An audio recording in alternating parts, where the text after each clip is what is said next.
Book 2, The Book of the Traveler of the Worlds. Canto 10, The Kingdoms and Godheads of the Little Mind, page 240. That sees the empiric fact as settled law, labors for the hour and not for eternity, and trades its gains to meet the moment's call.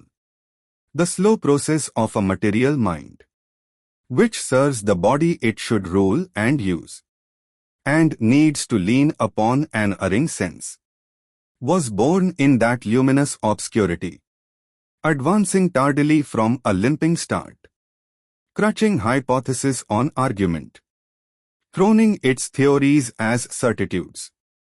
It reasons from the half-known to the unknown, ever constructing its frail house of thought, ever undoing the web that it has spun.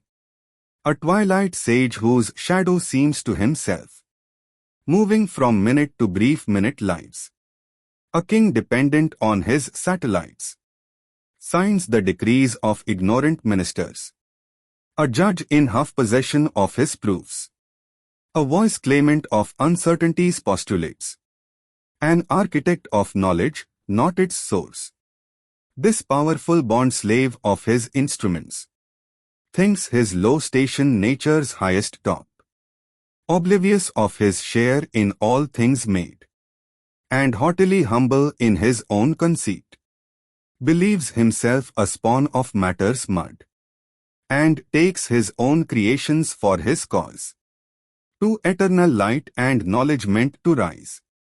Up from man's bare beginning is our climb. Out of earth's heavy smallness we must break. We must search our nature with spiritual fire. An insect crawl preludes our glorious flight. Our human state cradles the future God. Our mortal frailty an immortal force. At the glowworm top of these pale glimmer realms, where dawnsheen gambled with the native dusk, and helped the day to grow and night to fail. Book 2, The Book of the Traveler of the Worlds. Canto 10, The Kingdoms and Godheads of the Little Mind, page 241. Escaping over a wide and shimmering bridge, he came into a realm of early light, and the regency of a half-risen sun.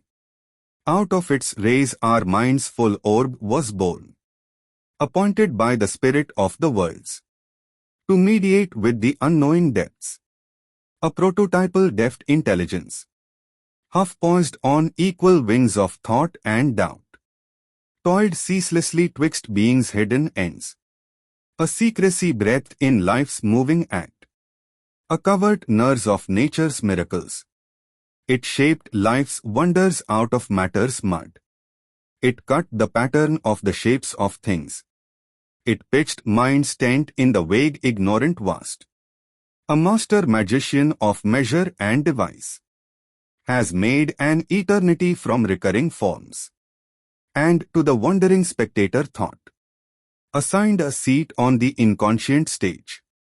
On earth by the will of this arch-intelligence, a bodiless energy put on matter's robe. Proton and photon served the imager eye to change things subtle into a physical world, and the invisible appeared as shape, and the impalpable was felt as mass. Magic of percept joined with concept's art, and lent to each object an interpreting name. Idea was disguised in a body's artistry, and by a strange atomic loss mystique, a frame was made in which the sense could put its symbol picture of the universe. Even a greater miracle was done.